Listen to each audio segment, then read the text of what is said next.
প্রিয় মুসলমান আমার, এবার কামব্যাক করি। যেটা রেখে গিয়েছিলাম শিক্ষা নেন। খালি দোয়া করলেই যে আল্লাহ কবুল করেন তা নয়, প্রসেসিংটি শর্ট হওয়া লাগবে। রাসূলুল্লাহ যখন ময়দানে গেলেন, ওটা রমজান, ঐতিহাসিক বদর দিবস, 17 রমজান। আল্লাহর নবী যে কামটা করলেন, সাহাবীদেরকে বললেন আগেই ময়দানে লড়াই করা যাবে না। কাফেরদের সংখ্যা কত আগে জানো? কাফেরদের সংখ্যা জানার জন্যে গোয়েন্দা টিম আগায় গেলেন।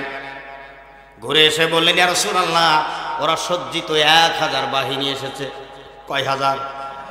সাহাবীরা মাত্র 313 জন। রাসূল দেখলেন, ফিজিক্যালি তাকায় দেখলেন 1:3। সাহাবীরা একজন, কাফেরেরা সমান সমান হলো 3 জন। আল্লাহ যে স্কিম, যে পরিকল্পনা আল্লাহ আমার হাতে দিয়েছেন, রাসূল চিন্তা করলেন মুহূর্তের মধ্যে পায়ের সঙ্গে কাফেররা পিষে শেষ করে দিতে পারে। এই জন্য বলেন, সাহাবীরা অফ হয়ে যাও, একটু ধৈর্য ধরো, এখন রবের সাথে একটু আমার জানাশোনা করার দরকার। একটু জোরে বলা যাবে কি এখন? আল্লাহু আকবার। আর মোটেও দেরি হয় নাই। আল্লাহর রাসূল ওই দিন যে কামটা করেছিলেন আমাদের মতো নয়, ভিন্ন আঙ্গিকে রাসূলুল্লাহ দুটি হাত এইভাবে একবারে টান টান করে উঁচু করেছিলেন। এইভাবে হাত একটু টান টান করে একটা সুন্নাহ পালন করেন। এইভাবে টান করে দেন, দেন দেন, একের পুরোটা টান করেন এরকম। জোরে বলেন আল্লাহু আকবার। আরো জোরে বলেন না দাদু ভাই, আল্লাহু আকবার। নামান রাসূলুল্লাহর যে জামা ছিল, জামার যে হাতা স্কিন, এটা অনেক লুজ করতেন, নেমে গেল বগল পর্যন্ত দুটি হাতের। গায়ে একটা চাদর ছিল, ওটা পড়ে যাচ্ছিল। হযরত আবু বকর সিদ্দিক রাদিয়াল্লাহু তাআলা গায়ের চাদরটা দৌড় দিয়ে এসে খপ করে এইভাবে ধরে ফেললেন। রাসূলুল্লাহর চোখ দিয়ে দরদর করে বদনার নালের মতো পানি বের হয়ে গড়িয়ে পড়ছিল। পুরো দাড়ি মুবারক ভিজে ভিজে, চেহারাটা পুরো ভিজে গেল। হযরত আবু বকর রাদিয়াল্লাহু তাআলা বলেন, ইয়া রাসূলুল্লাহ, আমার বিশ্বাস আল্লাহ তাআলা আপনার দোয়া মঞ্জুর করবেন, আপনি হাত নামাতে পারেন। আবু বকরের কথা রাসূল হাত নামান নাই, কারণ আবু বকরও বললে হবে না, সংবাদটা আসা লাগবে কার থেকে? সেখান থেকে এখনো সংবাদ পাই নাই, যার কারণে মোটেও দেরি হয় না। সঙ্গে সঙ্গে আর মোটেও দেরি হলো না। জিবরিল আমিন এসে বললেন, ইয়া রাসূলুল্লাহ, আপনি হাত নামাতে পারেন। কি আদব যে কথা বললেন, আপনি হাত নামাতে পারেন, কারণ আল্লাহ তাআলা আপনার দোয়া মঞ্জুর করেছেন। একটু জোরে বলা যাবে এবার সুবহানাল্লাহ। রাসূল তারপরে হাত নামান নাই, তার একটা কারণ হলো এখনো তো পারপাস সাফ হয় নাই। কোন পারপাসে দোয়া মঞ্জুর হলো তা তো এখনো জানতে পারলাম না। রাসূল হাত নামালেন না, যেমনটি হাত উঁচু হয়েছিল তেমনটি থেকে গেল। এইভাবে রাসূল টান টান করেই রাখলেন। আর দেরি হলো না। জিবরিল আমিন তখন বললেন, ইয়া রাসূলুল্লাহ, ইয়া হাবিবাল্লাহ, আল্লাহ তাআলা আপনার দোয়া মঞ্জুর করেছেন এই মর্মে, আল্লাহ তাআলা আমার নেতৃত্বে 1000 ফেরেশতা এই ময়দানে মোতায়েন করেছে। আল্লাহু আকবার বলবেন না? কাফেরদের সঙ্গে লড়াই হবে, সাহাবীদের আমরা সহযোদ্ধা হয়ে গেলাম। আল্লাহু আকবার বলেন। রাসূলুল্লাহ হাত নামালেন, চোখের পানি তার বন্ধ হয় না, কারণ মানুষ কষ্টেও কান্না করে, আবার আনন্দেও কান্না পায়। ঠিক এমনটি হলো আল্লাহর নবীর জীবন দশায়। কান্না করতে লাগলেন, আর মিষ্টি মিষ্টি হাসি যখন দিলেন, সাহাবীরা চিন্তা করলেন আজকের এই দুর্দিনে নিঃসন্দেহে আল্লাহর পক্ষ থেকে কোনো সুসংবাদ না থাকতে রাসূলুল্লাহ হাসতে পারেন না।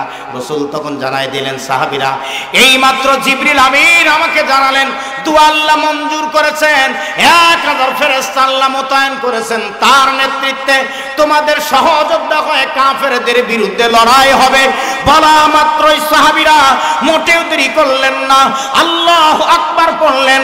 এই কপালার নাকটা মরুদ্যানের জমিনে নামায়ে দিলেন। আল্লাহু আকবার বলেন। অথচ আজ মুসলমান মসজিদে সেজদা দেয় না, সব ভিন্নতর হয়ে গেল। মোটেও দেরি হলো না। আল্লাহ তাআলা আবার ডাক দিলেন, জিবরিল, আমার নবীর বন্ধুরা, আমার নবীর বন্ধুরা সুসংবাদ দিলেন।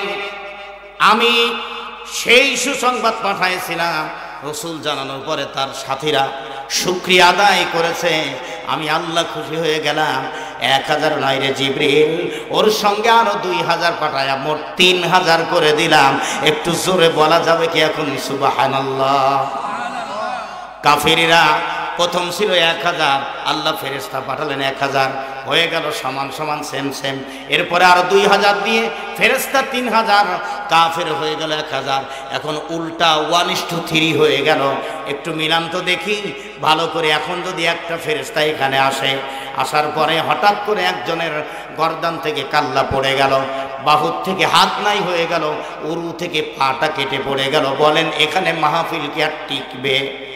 কথা বলেন না, বলেন কি এর মাহফিল? ইলেকট্রিসিটি লাইন অফ হয়ে যাবে, বাদ দিয়ে এক দৌড় দিয়ে বাড়িতে যাবে, ফ্রন্ট রাস্তা দিয়ে না, ব্যাক রাস্তা দিয়ে।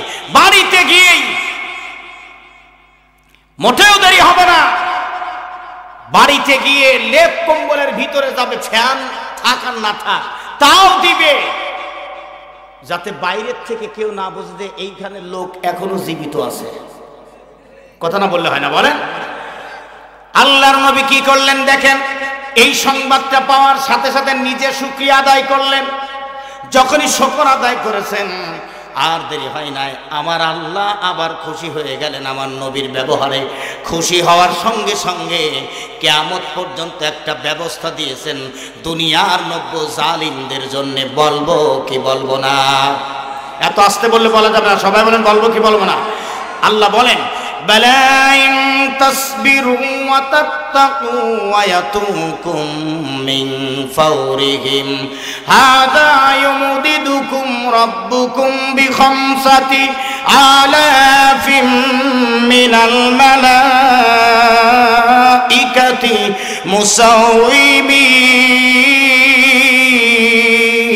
مُسَوِّمِينَ। কার কথা? সবাই বলেন কার কথা? কেবল না আলোচনার মধ্যে ঢুকলাম, 5 দিনের দিন বললেন তলোয়ার দাও, রাতের গভীর 12টার পর অনুমান করেছেন মুফাসসিররা রাতের গভীর নিয়েছেন, তলোয়ার নিয়ে বের হলেন। দেখলে একা একা তো সম্ভব নয়, ওই যে আল্লাহ বলেছেন জামিয়া, ঐক্যবদ্ধ না হলে কাম করা যায় না। জুহাইরের বাড়ির দিকে গেলেন। জুহাইর ছিল আবু জাহেলের ডান হাত, যা বলতেন তাই করতেন, মানুষ হত্যা সব কিছু করতেন। ওই জুহাইরের বাড়ির দিকে গেলেন। জুহাইরের বাড়ির দিকে যাচ্ছেন, আর জুহাইর ওই মুহূর্তে বাড়িতে ঢুকেছেন। মা বললেন দাঁড়া, দাঁড়ালেন। আমি শুনলাম তুই আবু জাহেলের ডান হাত, তার কথা সব করিস, তার সাথে এক হয়ে আমার মুহাম্মদকে নাকি কারাগারে না খাওয়ায় মেরে দিতে চাস। তুই কি জানিস মুহাম্মদকে? এ জুহাইর, মুহাম্মদ তোর দুধ ভাই। সুবহানাল্লাহ বলবেন না? মুহাম্মদ তোর দুধ ভাই। রাসূল 5 জন মহিলার দুধ পান করেছিলেন, তার মধ্যে জুহাইরের মা একজন। হালিমাতুস সাদিয়ার বাড়িতে লালিত পালিত হন। ওই সময় হালিমাতুস সাদিয়া অসুস্থ হয়। জুহাইরের মা হলো হালিমাতুস সাদিয়ার বোন। সংবাদ দিয়েছিলেন, ওই সময় নিয়ে গিয়েছিলেন। জুহাইর তখন দুধের সন্তান। জুহাইরের মা বলছেন, আমি গিয়ে দেখলাম তোর খালা একেবারে শয্যাশায়ী, উঠতে পারে না, বসতে পারে না, প্রচন্ড জ্বর, মাথার যন্ত্রণা। আমাকে যাওয়ার পরে ইশারা করলেন, আমি মাথা নিচু করলাম, বিড়বিড় করে বললেন, আমার মোহাম্মদ বড় ভদ্র ছেলে রে, দেখ কিভাবে আমাকে সেবা যত্ন করতেছে। কয়েকদিন হলো ওকে ঠিক মতো আমি খাওয়াইতে পারি না, তোর তো বুকে দুধ আছে, একটু যদি পান করাতিস, আমি সুস্থ হওয়া পর্যন্ত যদি থাকতিস। কারণ আমার বিশ্বাস, আমার মোহাম্মদকে আনার পরে যে বরকত আমার বাড়িতে আল্লাহ তাআলা দিয়েছেন, মোহাম্মদ দেখ এখনো বলতেছে যে আল্লাহ আমার মাকে তুমি সুস্থ করে দাও। আমার বিশ্বাস আল্লাহ এটা শুনবে। ডাকতে বলেন, জুহাইর তুই তো জানিস না, আমি মোহাম্মদকে কোলে তুলে নিলাম, চাঁদের কলঙ্ক আছে মোহাম্মদের চেহারায়, কলঙ্ক খুঁজে পাই নাই। এত মিষ্টি বাচ্চা, ফুটফুটে চেহারার বাচ্চাটাকে কোলে নিয়ে দুধ পান করালাম। হঠাৎ করে ও আমাকে ডাক দিলেন উম্মি, উম্মি বলে, মা মা বলে আমার দিলটা ভরে গেল। আজ আমার কানে যেন আওয়াজটা ভেসে আসে, এত মিষ্টি মধুর ডাক তুই পেটের সন্তান হয়ে জীবনে আমাকে দিতে পারিস না। আল্লাহু আকবার বলেন। সুতরাং সেই মোহাম্মদকে তুই মারতে পারবি না। আবু জাহেলের বাড়িতে যা, চাবিটা সিনায় নিয়ে আসে, কারাগারের তালা খুলে বের করে নিয়ে আয়। কথা বলে নাই, বলে জানি এটা করতে পারবি না তুই, তাহলে চান্দা পানি তোলা বন্ধ, আমার সম্পদে সন্তুষ্ট থাক। তাও যদি না পারিস, সব আমার সম্পদ তোর দেব না। এই অবস্থায় যদি তুই থাকিস, আমি কিছুদিনের মধ্যে হয়তো মারা যাবো, বয়স হয়ে গেছে, আমার লাশ তুই বহন করবি না, কাঁদবি না আমার পাশে মা বলে, দাফনও করতে পারবি না। সিলগালা করে ফেলল। ওই মুহূর্তে হিশাম ইবনে আমর বাড়িতে গেছে। নেতা আপনি? বলে বিষয় এই, মোহাম্মদকে বাঁচানো লাগবে। বলে আমিও বাঁচাইতে চাই, মোহাম্মদ আমার দুধ ভাই। সুবহানাল্লাহ বলবেন না? দুজন হয়ে গেলেন। এই যে আল্লাহর কৌশল, আল্লাহু খায়রুল মাকিরিন, আল্লাহর কৌশল চালু হয়ে গেছে। সুবহানাল্লাহ বলবেন না? আমাদের দেশেও তো কৌশল করে ছাত্ররা আন্দোলন করেছে, কথা বলেন ঠিক কিনা? কৌশল না করলে তো ছাত্ররা আন্দোলন করতে পারতো না। একই রকম আর দেরি হয় নাই, গেলেন মুতিমের বাড়িতে। মুতিমের বাড়ির ঘটনা ছিল রাসূলুল্লাহ কারাগারে যাওয়ার 15 থেকে 16 দিন আগে মুতিমের ঘরে একটা পুত্র সন্তান হয়েছিল। ওই ছেলেটাকে রসুলের কোলে দিয়েছিলেন। রাসূলুল্লাহ ওই বাচ্চার মুখের মধ্যে লালা দিয়েছিলেন, মুখের থুতু দিয়েছিলেন, যার কারণে বাচ্চার মুখ দিয়ে জান্নাতে সুঘ্রাণ বের হতো, যা বলতেন সত্য হতো। অল্প দিনে কথা শিখেছিলেন, জ্ঞানীদের মতো বক্তব্য দিত। সুবহানাল্লাহ। ওই বাচ্চাটা কাঁদতেছে, মানে 3 বছরের বেশি বয়স হয়ে গেছে। ওই গভীর রাতে কাঁদতেছে, মা ঠান্ডা করতে পারে নাই। বলো কি জন্য কান্দিস বলতো দেখি। ওই সময় বলছেন, মা আব্বু তো আবু জেহেলের সাথে এক হয়ে শুনলাম মুহাম্মদ সাল্লাল্লাহু আলাইহি সাল্লামকে নাকি কারাগারে রেখেছে, না খায় মেরে ফেলবে। তা যদি মেরেই ফেলে তাহলে আমিও সঙ্গে সঙ্গে মারা যাব। তুমি আব্বুকে বলো মুহাম্মদ সাল্লাল্লাহু আলাইহি সাল্লামকে যেন মুক্ত করে দেয়। সুবহানাল্লাহ বলবেন না ভাই? ওই মুহূর্তে মুতিম বাড়িতে আসলেন। স্ত্রী বললেন, তোমার ছেলে এই বক্তব্য দিয়েছে, তুমি যদি এই কাজ না করো তোমার বাড়ি ত্যাগ করব, তোমার মতো স্বামীর সংসার আমি করব না। ছেলে মারা যাবে জানি, বাবার বাড়িতে মারা যাক। ওই মুহূর্তে হিশাম ইবনে আমর আর জুহাইর ওই বাড়িতে ঢুকছেন। নেতা আপনারা বিষয় খুলে বললেন, আমি শর্ট করছি খুব, বিষয়টা খুলে বললেন। আর দেরি হলো না, বলেন আমিও রাজি, আমার ছেলেকে বাঁচানো লাগবেন, আমি মোহাম্মদকে বাঁচাইতে চাই, আমি আবু জেহেলের দল ত্যাগ করলাম, তোমাদের দলে যোগদান করলাম। সুবহানাল্লাহ বলবেন না? বলে আরেকটা লোকের কাছে যাব। চলে গেলেন এবার বুখতারির কাছে। বুখতারি হলো আবু জেহেলের আপন ভগ্নিপতি এবং রাষ্ট্রের অর্থমন্ত্রী। এই লোকটা দুরারোগ্য ব্যাধিতে পড়েছিলেন। আরবের হেকিমেরা জানাইছিল উনি আর বাঁচবে না। ক্যান্সারের রোগীকে যেমন ডাক্তার বলে দেয় যে সম্ভাব্য এতদিন থাকতে পারে, এর মধ্যে যে কোনো একদিন চলে যাবে, এরকম। মা চিন্তা করলেন মরে যেহেতু ছেলে যাবে, মোহাম্মদ যেই কালেমা পড়ে মানুষকে দাওয়াত দিলে ওই কালেমা পড়ে নেয়, খারাপ লোকটা ভালো হয়ে যায়, ওই কালেমা পড়ে একটা ঔষধ বানাবো। এর জন্য নিলেন একটু দুধ, একটু মধু আর খেজুর, তিনটাকে এক জায়গায় ডাইলুশন করে কালেমা পড়ে ফু দিলেন। ঈমান আনার জন্য না, ওষুধ বানানোর জন্য। খুব ভালো করে বুঝবেন। এরপরে পান করায় দিলেন। মুফাসসিরে কেরামরা বলেছেন 4 থেকে 5 মিনিটের পরে বুখতারি দাঁড়ায়া বলছেন, মা আমার কি রোগ ছিল? আমার তো বিশ্বাসই হয় না। আল্লাহু আকবার। ওই মুহূর্তে 3 নেতা ওই বাড়িতে ঢুকলেন। নেতা আপনারা বিষয়ে আমিও তোমাদের দলে, আমি মোহাম্মদকে বাঁচাইতে চাই, কোনোদিন ভালো হইতে পারলাম না, মারা যাবো বলে দিল ডাক্তাররা, আর মোহাম্মদের কালেমার ঔষধ খেয়ে ভালো হয়ে গেলাম, সুতরাং তাকে আমি বাঁচাবো। বলার একটা লোক লাগবে। চলে গেলেন জাইমার বাড়িতে। জাইমা ছিল তদানীন্তন সময়ের পররাষ্ট্রমন্ত্রী। তিনি রাতে স্বপ্ন দেখছেন মুহাম্মদ সাল্লাল্লাহু আলাইহি সাল্লাম তার বাড়ি থেকে ডাক দিয়ে উঠাইছেন। উঠায় কপালে চুমু দিয়া বলছেন, জোহাইর। জোহাইর ডাক দিচ্ছেন। এরপরে বুখতারি, মুতিম, হিশাম ইবনে আমর 4 জন মিলে বলছেন, যাইবা যাইবা। তার ঘুম আগেই ভেঙে আছে রসুলের স্বপ্নে। স্বপ্নের মধ্যে রাসূলুল্লাহ তখন বলছেন, তোরা নাকি আমার বিরুদ্ধে বিল পাস করছিস, তারাই দিবি, বন্দি করবি, মেরে ফেলবি। আপনারা মিলান তো দেখি বাংলাদেশের সাথে। মমতাজ শয়তান এক বক্তব্য দিল, বুখারী পড়া লোক, কথা বলে না, অথচ 50 টাকায় দেহ ব্যবসা করে গান গেয়ে বেড়াতো আগে। ছাত্ররা একটা কাম ভুল করছে, তোরা কেন এই কামটা ভুল করলি আমার বুঝে আসে না। সংসদ করলি একদিন, কয়েক ঘন্টা সংসদের মধ্যে অবস্থান করলি, দুধ নিয়ে ধুয়ে আসার দরকার ছিল ওই সংসদটা। শয়তান মহিলা ঢুকছিল ওখানে অনেকগুলা। এই শয়তান মিজানুর রহমান আজহারীর বিরুদ্ধে কথা বলল, কথা না বললে হবে না, জোরে বলেন। দেশ থেকে তাকে তাড়াই দেওয়া হলো। সব প্রক্রিয়া মিলে যায় ওই সময়টার সাথে। অনেককে বন্দী করা হলো, একই সেম ঘটনা ঘটতে লাগলো। প্রসেসিং করে তারা এই কাজগুলো করেছেন। সম্মানিত উপস্থিতি, আর দেরি হয় নাই। ওই মুহূর্তে 4 নেতা যখন গিয়েছে, বলে ঘরের মধ্যে কথা বলা যাবে না, যা বলার বাইরে বলা লাগবে। কেন ভিতরে বলা লাগবে? মানুষে শুনলে সমস্যা। বাতাসেরও কি আছে একটা প্রবাদ বাক্য, একেবারে খারাপ না বাক্যটা। আর দেরি হয় নাই।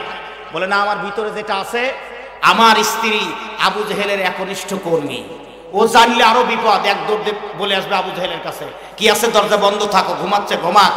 আমাদের দেশে কিছু এরকম কর্মীরা আছে, এখনো আশায় বুক বেঁধে আছে। কথা না বললে হয় না, বলেন। আর আশায় বুক বাঁধার দরকার নাই ভাই, আপনারা এটা বোঝেন নাই। কারণ কোন জালিম যদি কোন বিপ্লবের মাধ্যমে পরাস্ত হয়ে যায় আর মাথা সোজা করে কোমর সোজা করে দাঁড়াইতে পারে না। প্রিয় মুসলমান, আর দেরি হয় না, ইতিহাস ওটাই বলে। আর দেরি হয় না, 5 জন এক হয়ে গেলেন। এক হওয়ার পর শপথ করলেন, হাজ্জাম নামক পাহাড়ে গেলেন, উঠলেন, ওইখানে শপথ করলেন। এই যে এরকম হাত নিলেন, এই যে এরকম করে হাত নিলেন, 10টা হাত 5 জন মিলে এক জায়গায় করলেন, এক জায়গায় করে শপথ করে নিলেন, যতক্ষণ মুহাম্মদ সাল্লাল্লাহু আলাইহি সাল্লাম আর তার অনুসারীদেরকে মুক্ত করতে পারবো না, আমরা কেউ বাড়ি ফিরে যাব না। জোরে বলবেন না এবার সুবহানাল্লাহ। চললেন, সুবহে সাদিক, ফজরের রক্ত, আবু জেহেলের বাড়ির দরজায় নক করলেন। নক করছে কে? আমি হিশাম। দরজা খুলে দিল। এরা কেন? বলো ওরাই বলবো। হিশামের তলোয়ারটা খাপের মধ্যে আর সবগুলো হাতে উন্মুক্ত। জুহাইর বলছেন, নেতা চাবি দাও কারাগারের। আবু জেহেল হাসে আর বলে, চাবি আর লাগবে না রে জুহাইর, ওরে মারার জন্য যাওয়ার দরকার নাই, কয়েকদিন পরে না খেয়ে মারা যাবে, এই তো খবর নিচ্ছি, অবস্থা খারাপ, টেনশন করিস না। বলছে না, ওই কারণে না, চাবি দাও, তালাটা খুলবো, দরজা ওপেন করে মুহাম্মদ আর তার অনুসারীদেরকে মক্কায় বের করে দেব। সুবহানাল্লাহ বলবেন না? ধমক মারছে, যেই না ধমক দিয়েছে জুহাইর বলেন, থামো, এতদিন তোমার কথাই তলোয়ার চলেছে, এখন আর চলবে না, বিবেকটা ঘুরে গেছে। সুতরাং যদি দেরি করো, তলোয়ার উঁচু করে আর বলে, গর্দানে একটা আঘাত করে কাল্লা উড়াই দেব, চাবি দিবি কিনা বল। জোরে বলবেন না সুবহানাল্লাহ? বুখতারি দাঁড়ায় গেলেন, তোর বোনের তালাক দেব, রাষ্ট্রের টাকা ফেরত পাবে না। জাইমা বললেন, বাইরের রাষ্ট্রে তো সব ফাঁস করে দেব যে অন্যায় করেছিস। আবু জেহেল বলছে, হিশাম ওদের থামাও, আমি চাবি দিচ্ছি। চাবি এনে দিলেন। জুহাইর বললেন, নেতা দেখেন তো আসল না নকল? বলে না, এটা আসল। তাহলে আপনি সরেন। হিশাম চিন্তায় পড়ে গেল, কারণ জুহাইর খালি মানুষ হত্যা করতো আবু জেহেলের কথায়, ওর তো রক্ত খাওয়ার অভ্যাস, না জানি আজকে আবু জেহেল বিদায় হবে। সরে দাঁড়ালেন, আবু জেহেলের কাছে গিয়ে আবু জেহেলের গলায় এরকম হাত দিলেন। হাত দিয়ে বললেন, নেতা তুমি অনেক অন্যায় করাইছো আমার যে, আর বিবেকটা ঘুরে গেছে। একটা ধাক্কা দিয়ে ঘরের মধ্যে ফেলে দিয়ে একটা দরজা লক করে দিয়ে বলেন, ভিতরেই থাক। সুতরাং যারা অন্যায় কাম করাইছিলেন কর্মী দিয়ে, অনেক কর্মীরা ইতিমধ্যে বিষয়টা বুঝেছে, বিশেষ করে প্রশাসন ডিপার্টমেন্টে যাদের বিবেক আছে, এদের বিবেক যাদের ঘুরে গেছে, এরা এখন আনন্দেরকে পাহারা দিয়ে প্রোগ্রাম করায় আর তাদেরকে পিটায়। জোরে বলেন কথা ঠিক কিনা? সব মিলায় নেন খালি। আর দেরি হয় নাই, ফজরের রক্ত শেষ, সূর্য উদয় হয়েছে পূর্ব গগনে। লোকগুলো যাচ্ছে মরুভূমির ভিতর দিয়ে কারাগারে। ওটা তো একটা পাহাড়, মাঝখানে একবারে ফাঁকা ছিল, একটা খেজুর গাছ। দিনের বেলায় প্রচন্ড তাপ আসে, রাসূলুল্লাহ সহ্য করতে পারে না, সাহাবীরাও না। মক্কার লোকেদের আতঙ্কের ঘুম ভাঙতো প্রতিদিন, যে ঘুম থেকে উঠেই হয়তো শুনবো মুহাম্মদ সাল্লাল্লাহু আলাইহি ওয়াসাল্লাম নাই। মক্কার লোকেরা তাকায় দেখলেন 5টা লোক, আবু জেহেলের কর্মী, তাও সবগুলো লিডিং পোস্টে থাকে।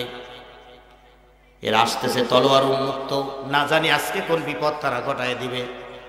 এই যে কানাঘুষা তারা করলেন, কূটনৈতিক ব্যক্তিত্ব, প্রধান উপদেষ্টা হিসাম ইবনে আমর বিষয়টা আজ করলেন, চিৎকার করে বললেন, মক্কার যুবক যুবতীরা, মায়েরা, বাবারা, সবাই শোনো, আজ তোমরা যা মনে করো তা ঠিক নয়।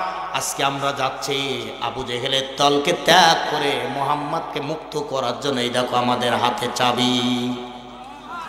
একজন যুবক দাঁড়ায় বললেন, বিশ্বাস করি না হিশাম তোমার কথা, কারণ তোমার সাথে জুহাইরকে দেখতে পাচ্ছি, এই জুহাইরের কাম হলো মানুষ হত্যা করা। জুহাইর তখন বললেন, আর লজ্জা দিও না রে যুবক, আমি তোমার থেকে চান্দা নিয়েছিলাম, ঠিক আছে, ব্যক্তিগতভাবে প্রয়োজনে ফিরাইয়ে দেব, তবে তোমাদের দাওয়াত দিচ্ছি, আসো এই মক্কায়, আজকে কথা দিলাম, কারাগারের সামনে আসো, মুহাম্মদ আর তার অনুসারীদেরকে তোমাদের কাছে ফিরাইয়ে দেব।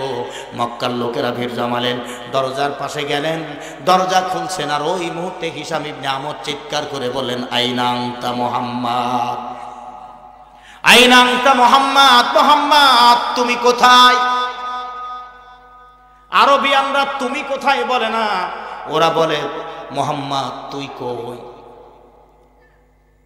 এই আওয়াজ যখন সাহাবীদের কানে গিয়েছে, চিন্তায় পড়ে গেলেন, সর্বনাশ হয়ে যাবে। অথচ হিসামের চোখ দিয়ে পানি পড়তেছে। সাহাবীরা একটা বেষ্টনী দিয়েছিলেন, দরজা খোলার সঙ্গে সঙ্গে ওটা দেখে হিসাম ইবনে আমর বলেন, আবু বকর রে, তুই তো রাসূলুল্লাহর সবচাইতে কাছের মানুষ, বাল্য বন্ধু ছিলি, পথটা ছেড়ে দে। আজকে হত্যা করার জন্য আসি নাই, আজকে এসেছি মুক্ত করার জন্যে। কোনোভাবেই সাহাবীরা মেনে নেয় না। তোমাদের সবার হাতে উন্মুক্ত তলোয়ার। খাদিজা ডাক দিয়ে বলেন, ও জুহাইর, এত মানুষ জীবনে হত্যা করলি, এখনো তুই রক্ত দেখার স্বাদ তোর মেটে নাই। নবুয়তের চেহারার দিকে আজ তাকানো যায় না, মুখটা একেবারে বসে গেছে, চোখ দুটো একবারে গর্তের মধ্যে নেমে গেছে। তোরা কেমনে করে এই লোকটার গায়ে হাত দিবি? খেজুর গাছের সাথে হেলান দিয়ে রাসূল বসে আছেন, ঘুরিও দাঁড়াতে পারছেন না। আল্লাহর নবী ফ্যাল ফ্যাল করে তাকায় আছে, চোখের পানি যেন আজ সব শুকিয়ে গেছে। ইতিমধ্যে জুহাইর তলোয়ার ফেলে দিলেন। সকলেই তলোয়ার ফেলে দিয়ে বললেন, মারতে আসি নাই। খাদিজাকে ডাক দিয়ে বলেন, খাদিজা, জায়গা আমারে দিয়ে দাও। তোমরা জানো না কি ঘটনা আজকে রাতে ঘটেছে। পাঁচজন তাদের পাঁচজনের ঘটনা বলে ফেললেন। হিসাম বললেন, আমি আজ 5টা দিন খাবার খাই না, রাতে ঘুমাতে পারি না। আমি কাফের হতে পারি, বিবেক আমাকে দোলা দিয়েছে, টোকা মেরে দিয়েছে। কেমনে আঘাত করবো রে? খাদিজা পথ ছেড়ে দে। জুহাইর বললেন, খাদিজা রে, আমি তো জানতাম না যে মোহাম্মদ আমার দুধ ভাই, আমার মা আজকে আমাকে জানিয়েছে, সুতরাং আমি আমার দুধ ভাইকে আজকে বাঁচাবার জন্য এখানে এসেছি। জানিস না, গলা ধাক্কা দিয়া আবু জেহেলকে ঘরের মধ্যে বন্দী করে রেখে চলে এসেছি। ওই সময় ছেড়ে দিলেন। খাদিজা মেনে নিলেন, সাহাবীরাও মেনে নিলেন। জুহাইর আমার রাসূলুল্লাহর পায়ের কাছে চলে গিয়ে বলেন, ভাইয়া রে, আমার তো জানা ছিল না, আমার মায়ের বুকের দুধ তুই পান করেছিলি, আমি জানতাম না, আমারে মাফ করে দিস, আমি তো তোকে কারাগারে রেখে গিয়েছিলাম। হিসাম আমার নবীর সামনে দাঁড়ায় কাঁদছেন, কথা বলে না। হঠাৎ করে বগলের ভিতর দিয়ে হিসাম দুটি হাত ঢুকায়া দেয়, এক কান্দে কান্দের উপরে উঠায়া নিয়ে বলে, মোহাম্মদ বিন আব্দুল্লাহ রে, আমি হিসাম কোনো ভালো কাম জীবনে হয়তো করি নাই, আজকে একটা ভালো কাম করতে চাই। ও আবু বকরেরা, যত সাহাবী তোমরা ভিতরে আসো, আমরা তো 53 জন লোক তোমাদের এখানে রেখে গিয়েছিলাম, আর তো ভিতরে কেউ নাইও। এই 53 জন মানুষ কেউ যেন ভিতরে না থাকে, সবাইকে বের করে নিয়ে চলো। মক্কার হাজারো মানুষেরা প্রতীক্ষায় আছে, ওয়াদা দিয়েছি আমরা বের করে দিব। মোটেও দেরি হলো না, রাসূলুল্লাহকে কান্দে করে হিসাম ইবনে আমর নিজে কারাগার থেকে বের করে দিয়েছিলেন। মক্কার লোকেরা রাসূলুল্লাহকে রিসিভ করেছিলেন, কেউ বা আঙ্গুরের শরবত, কেউ বা উটের দুধ, গানামের দুধগুলি, দুম্বার দুধগুলি সব রেডি করে পেয়ালা ভর্তি করে করে আমার নবীর সামনে নিয়ে আসলেন। প্রিয় নবী ওই মুহূর্তে মিষ্টি হাসি দিতে যাচ্ছেন, পারে না দুর্বলতার কারণে। আমার নবীজি ইশারা করে দেখালেন, আমার বাচ্চা দুটি সাহাবী বড় ক্ষুধার্ত রে, আগে ওদের দুধ পান করা তোরা। আমার প্রশ্ন হলো, আমি যে বিষয়টা আপনাদেরকে জানাতে চাই সেটা হলো বিবেক। এই কাফেররা বিবেকের কারণে যদি 5 জন কাফের এক হয়ে মুহাম্মদ এবং তার অনুসারীদেরকে বের করে দিতে পারে, এই বাংলাদেশে কি একজন বিবেকমান কলামিস্ট দেখতে পেলাম না, সাংবাদিক দেখলাম না, বুদ্ধিজীবী দেখলাম না, এমপি মন্ত্রী দেখলাম না, যারা বলবে মাজলুমদেরকে আর নির্যাতন না করে কারাগার থেকে বের করে দেওয়া হোক। কথা বলেন ঠিক কিনা? সুতরাং আমরা দায়িত্বহীন কণ্ঠে বিবেকের থেকে বলতে চাই, এটিএম আজহারুল ইসলাম ভাইকে যদি অবিলম্বে আমাদের কাছে ফিরিয়ে না দেওয়া হয়, গোটা বাংলাদেশ অবরোধ করে দেওয়া হবে। কথা বলেন ঠিক কিনা?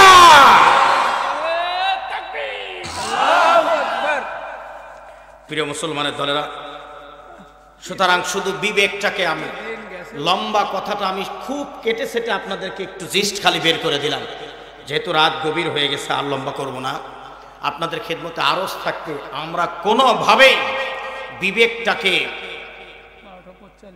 ফেল করাবো না, এই বিবেকটাকে পরাস্ত করাবো না, কাজেই লাগাবো ইসলামের জন্য, কোরআনের জন্য। ইনশাআল্লাহ বলেন, ইনশাআল্লাহ। সম্মানিত ভাইরা আমার, ভূমিকায় আর না গিয়ে আপনারা অনেক দিয়েছেন। সুতরাং ইসলামের জন্য দুটি জিনিস দিতেই হবে, একটা জীবন আর একটা সম্পদ। তড়িৎ গতিতে আপনাদের সাধ্য মতো একটু বলেন তো দেখি, এই খণ্ডচিত্রের লোকগুলি খুব তাড়াতাড়ি দুয়াটা পড়ার আগ মুহূর্ত পর্যন্ত নগদ হোক বাকিতে হোক কিছু দান মাদ্রাসার জন্য, এই সুন্দর একটা প্রতিষ্ঠান আপনারা করেছেন আপনাদের কষ্টার্জিত সম্পদ দিয়ে 1000, 2000, 500। আপনাদের এলাকায় প্রচুর ভুট্টা হয় মনে হয় না? হ্যাঁ, তো এই ভুট্টাও তো একটু লেখায় দিতে পারেন যে ভুট্টা যেদিন উঠবে। হ্যাঁ, এক মন ভুট্টা ভাই, গাজীউল ইসলাম ভাই একটু বলেন তো আল্লাহু আকবার। আমার গাজীউল ইসলাম